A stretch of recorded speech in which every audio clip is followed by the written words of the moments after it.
¿Qué tal? Bienvenidos, muy buenas tardes, un gusto enorme, un placer saludarlos. Recuerden que estamos en vivo a través de nuestro canal de YouTube, nos encuentran como Sujetos de Derecho y también estamos en todas nuestras redes sociales. Hoy vamos a hablar de un caso sin precedentes en la Argentina, sucedió en la provincia de Córdoba sobre cuota alimentaria. Y también otro de los temas de vigente actualidad tiene que ver con la reforma laboral. ¿Qué impacto va a tener en los trabajadores en la República Argentina? De estos temas hablamos hoy en Sujetos de Derecho. Bienvenidos a todos.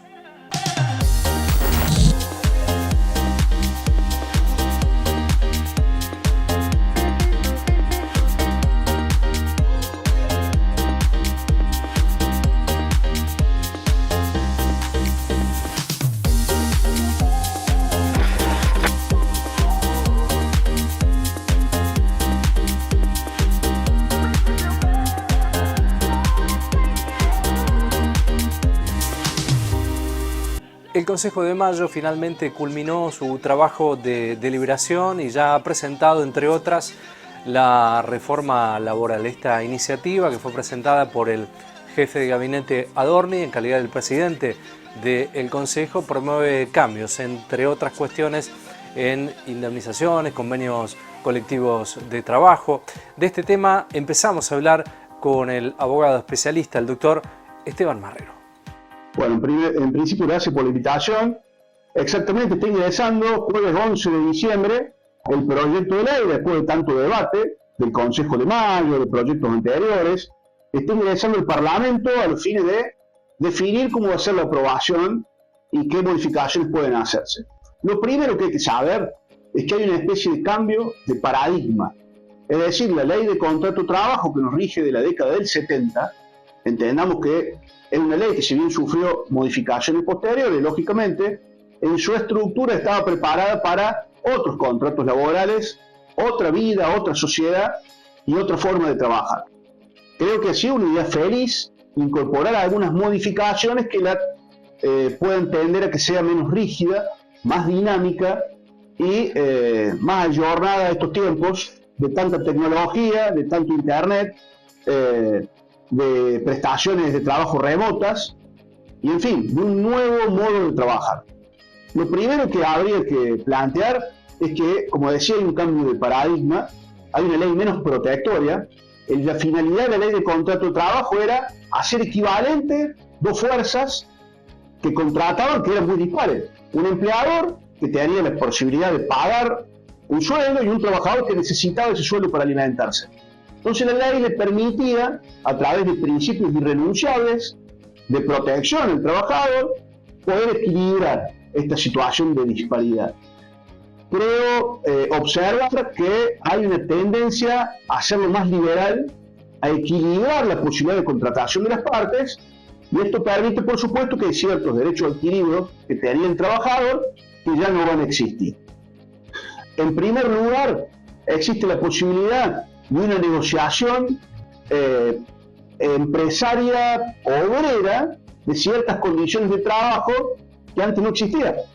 Porque antes precisamente eran las entidades gremiales que representaban a los trabajadores con otra fuerza y con otra dinámica, y los representantes de los empleadores, que eran las cámaras empresarias, que negociaban las condiciones de trabajo y que después eran revisables por un Ministerio de Trabajo o una Secretaría de Trabajo que velaba porque se respetaran estos principios del trabajador. ¡Qué paradoja! Entonces, creo que existe una mayor autonomía de estas partes para poder negociar sus condiciones de trabajo. Tememos a algunos abogados laboralistas que esto vaya en desmedro de principios que son irrenunciables y de mínimos básicos que tienen los trabajadores actualmente y que podrían ser perforados en lo que se refiere, por ejemplo, al salario, a la nueva alteración de las condiciones elementales del contrato de trabajo. Esto es, que no se le modifiquen su sueldo, su lugar de trabajo, su tarea, su categoría y demás. Otra modificación que creo bastante importante es la posibilidad que otorga esta nueva ley de que los convenios generen un fondo de desempleo similar al que tiene UOCRA. Esto es algo facultativo, no es obligatorio, no lo impone la ley, le otorga la facultad a cada gremio, a cada actividad, pero permitiría que se genere, a través de aportes que haga la patronal, un fondo destinado a futuras indemnizaciones. ¿Esto qué generaría? Que sea menos traumático el momento de desvincular a un trabajador, porque ya el dinero destinado a su indemnización va a estar depositado en una cuenta bancaria.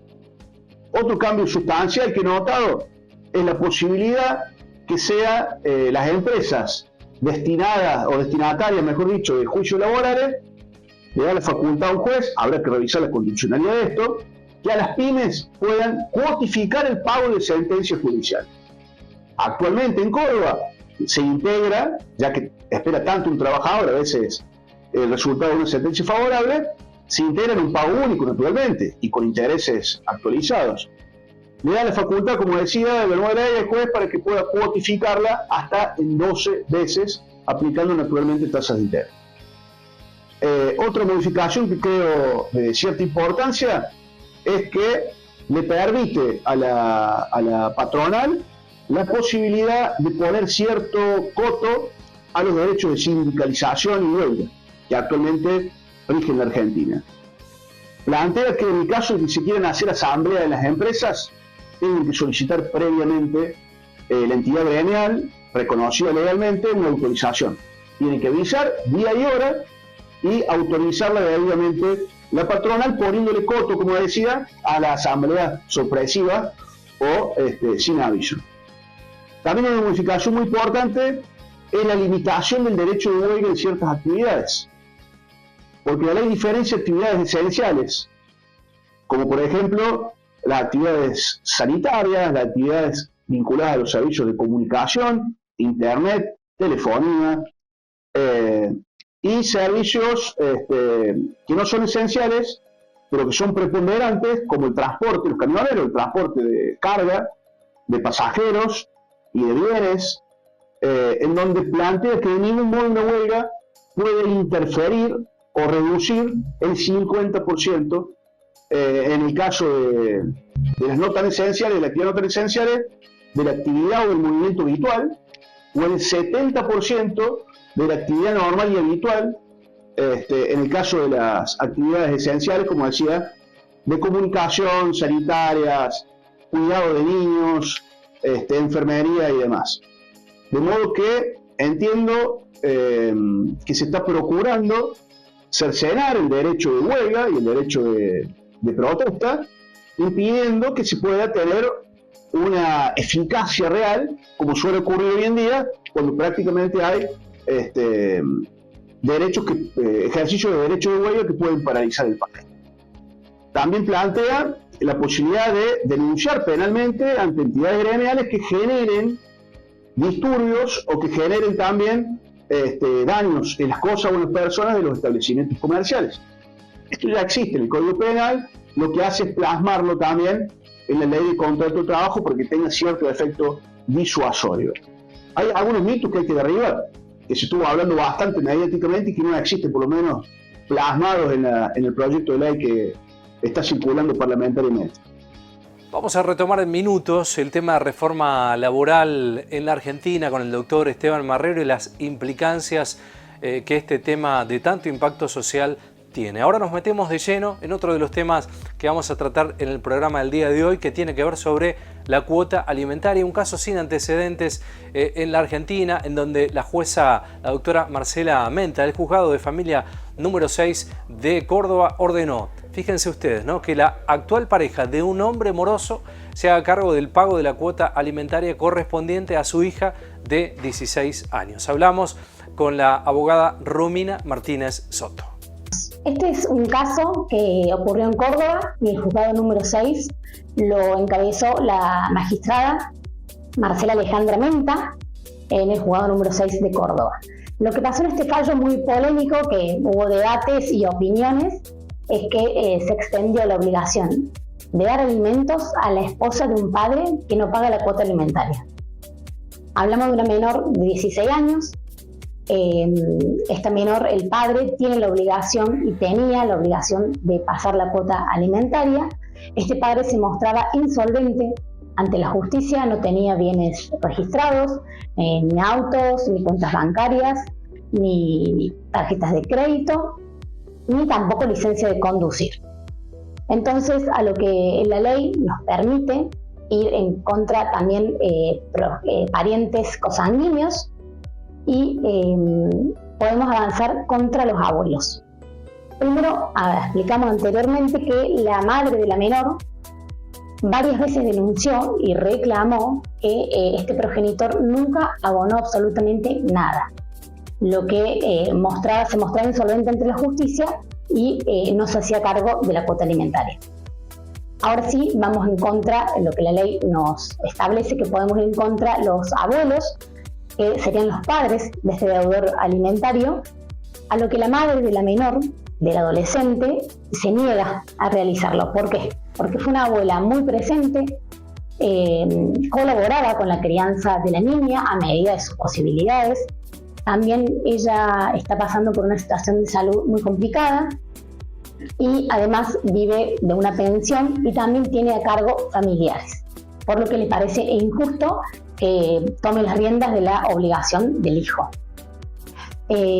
También la jueza explica que podemos buscar otros parientes biológicos, como ser los tíos de la menor, es decir, los 5 hermanos de este progenitor que no paga la cuota alimentaria.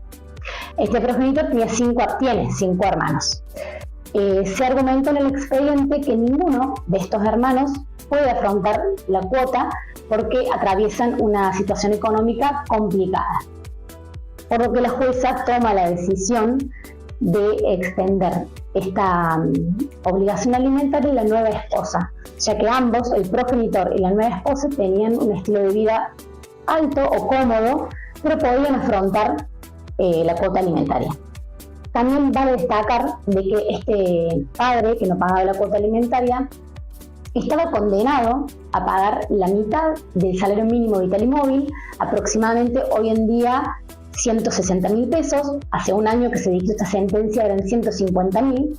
Tiene que abonar también la mitad de la matrícula del colegio de la menor y la mitad, 50 y 50 los gastos extraordinarios.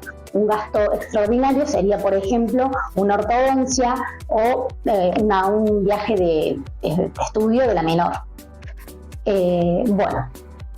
Por este lado, la jueza lo que hace es aplicar el principio de solidaridad familiar, diciendo de que ambos son responsables de pagar la cuota alimentaria, hasta que el deudor principal, o sea, el obligado principal, que es el progenitor, cumpla en tiempo y forma con la cuota alimentaria.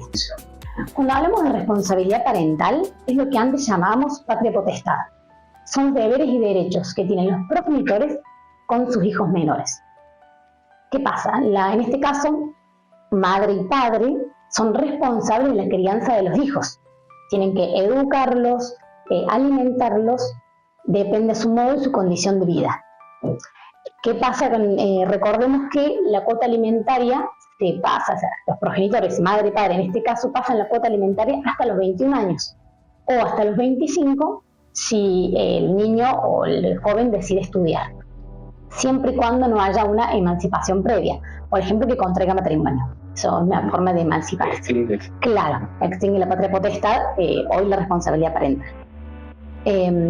Por otro lado, en el Código Civil y Comercial le faculta a los jueces, a los magistrados, de poner sanciones que sean razonables para asegurar la eficacia de la sentencia. Es decir, que en una sentencia se va a condenar a un progenitor o a una progenitora a que cumpla con la cuota alimentaria, y para garantizar que este derecho se cumpla, puede realizar sanciones que sean razonables. Muchas de las sanciones que venimos escuchando a lo largo del país y también en muchos medios y figuras muy conocidas que lo nombran, por ejemplo, el caso que se limitó a un progenitor a cargar combustible, eso por un lado. Después lo que sucedió en la Crimfin, le prohibieron el acceso a ciertas personas que estaban inscritas en el registro de deudores alimentarios.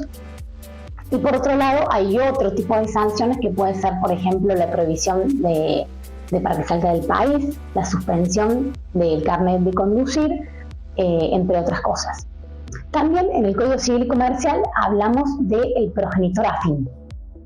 Esta nueva esposa en cuestión es una progenitora afín y tiene ciertos deberes, como por ejemplo colaborar con la crianza y la educación de los hijos del otro de la otra persona, digamos, de su esposo. En este caso muy particular, la mujer cuando va a declarar, ella dice que nada tiene que ver con ser de progenitora afín, porque ella no había decidido nunca nada, no tenía contacto con ella, no la frecuentaba.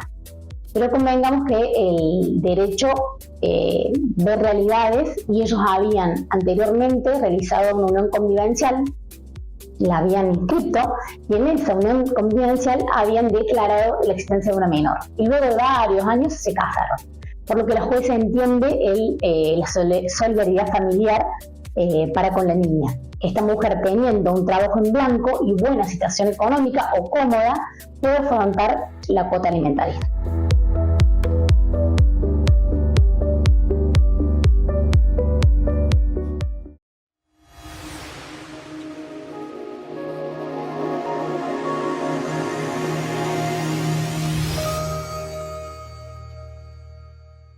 En Córdoba, el dengue se previene con acciones concretas. Todo esto hicimos en la temporada 2024-2025. Recolectamos 2.000 toneladas de neumáticos fuera de uso. Realizamos, junto a distintos municipios, 20 monitoreos aédicos. Promovimos prácticas de prevención en hogares, escuelas y comunidades con la campaña Misión Dengue. Coordinamos 700 operativos de bloqueo de foco, visitando más de 73.000 viviendas. Compramos 150.000 dosis de vacunas contra el dengue. Con planificación y compromiso ciudadano, es posible enfrentar y reducir el impacto de la proliferación del mosquito. No criemos al dengue. En Veterinaria Mendieta nos ocupamos de tu mascota y le damos toda la atención que necesita. Clínica, accesorios, peluquería, alimentos balanceados, ecografías. Veterinaria Mendieta, el mejor premio para tu mascota. Gobernador Guzmán, 1434, Río Cuarto. ¿Te han negado un tratamiento o medicamento que necesitas? Nuestro estudio de abogados se especializa en amparos de salud para garantizar tus derechos. Expertos en derecho a la salud con experiencia y resultados comprobados. Estudio Jurídico de Salud y Discapacidad. Bolívar y Sarmiento, Río Cuarto. En el 2026, los cordobeses aportamos nuestra cuota de confianza. Plan de reducción impositiva para el crecimiento. Un plan de beneficios concretos para la gente de campo. Si sos propietario, el inmobiliario rural tendrá una actualización equivalente a la inflación. Y si sos vos quien trabaja la tierra, 5% de descuento extra. Además, habrá alícuota cero de ingresos brutos para productos agropecuarios. Plan de reducción impositiva para el crecimiento. Nuestro aporte de confianza para crecer. Gobierno de la provincia de Córdoba.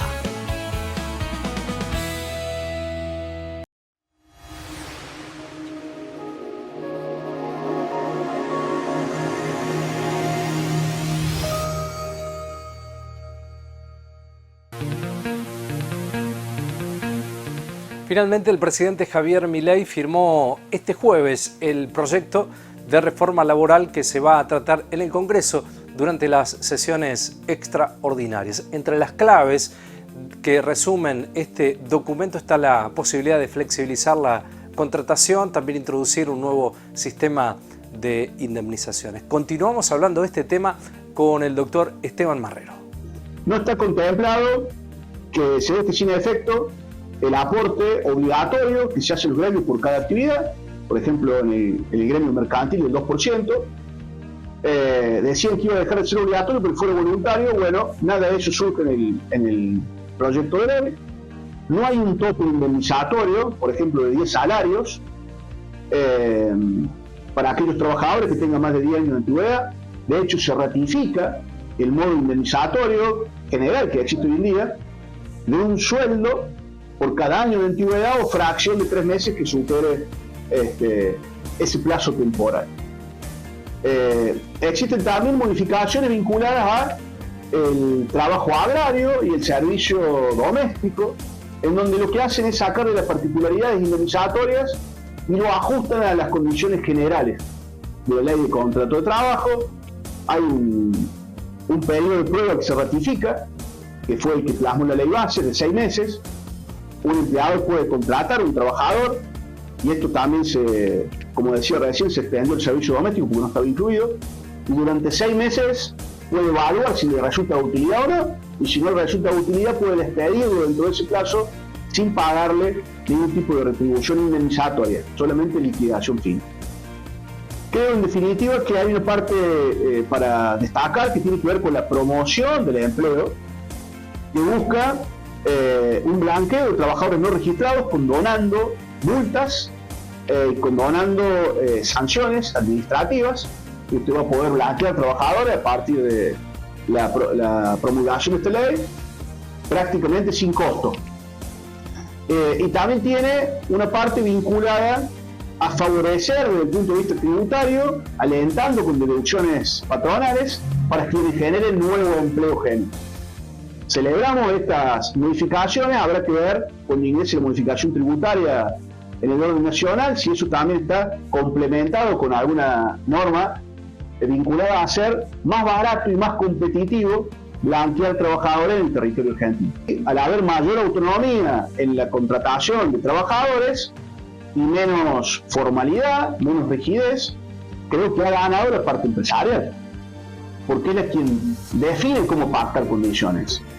El trabajador que está desempleado y necesita un empleo tiene herramientas negociatorias bastante más acotadas. Un empleador, si no le sigue un trabajador, si no se adapta a las condiciones que plantea, busca otro. El trabajador a veces tiene menos posibilidades de negociatoria. El rol de las centrales obreras se ha visto bastante acotado, no participaron en el Consejo de Mayo, no tuvieron participación en los proyectos o anteproyectos utilizados, tienen representantes en la Cámara de Diputados y en la Cámara de Senadores, de modo que ojalá ese aporte esté presente, enriquezca y mejore la herramienta legislativa, porque nos atraviesa a todos. Todos trabajamos, tenemos familiares que trabajan, y en definitiva lo que necesitamos son condiciones más modernas, pero que respeten un mínimo de derechos del trabajador que le permiten vivir dignamente. La Argentina tiene un problema de competitividad porque tiene un costo laboral alto. Es decir, lo que paga de impuestos un empleador argentino es bastante mayor a los empleadores, lo que pagan los empleadores, de la región. Eso hace, además de la apertura de importaciones, que se genere menos exportaciones y se genere menos competitividad. Por eso y no por otra cosa, seguramente existe un aumento del desempleo y existe, por supuesto, fábricas que están en procedimientos preventivos y que están ingresando en situaciones críticas. Entonces me da la impresión de que tiene que ir acompañado estos beneficios de aliviar la contratación de empleados con una mejora en el consumo, con que las empresas puedan vender más bienes y puedan proveer de mayores servicios. Porque nadie contrata por el solo hecho de que se le abarató la contratación. Si no ingresa o no aumenta el caudal productivo, seguramente va en desmedro de la facturación, y cuando no se factura es sencillo concluir que las empresas son inviables. Vamos a continuar hablando de reforma laboral en la Argentina, del impacto legal que tiene este tema. Es un tema de amplio debate, es una discusión que recién comienza en la República Argentina.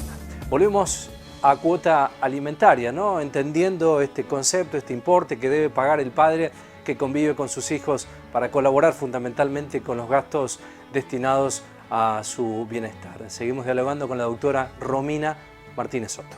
Pero este fallo no es automático ni generalizable, sino que el tribunal evaluó bien la situación y vio que los derechos de la menor estaban siendo vulnerados.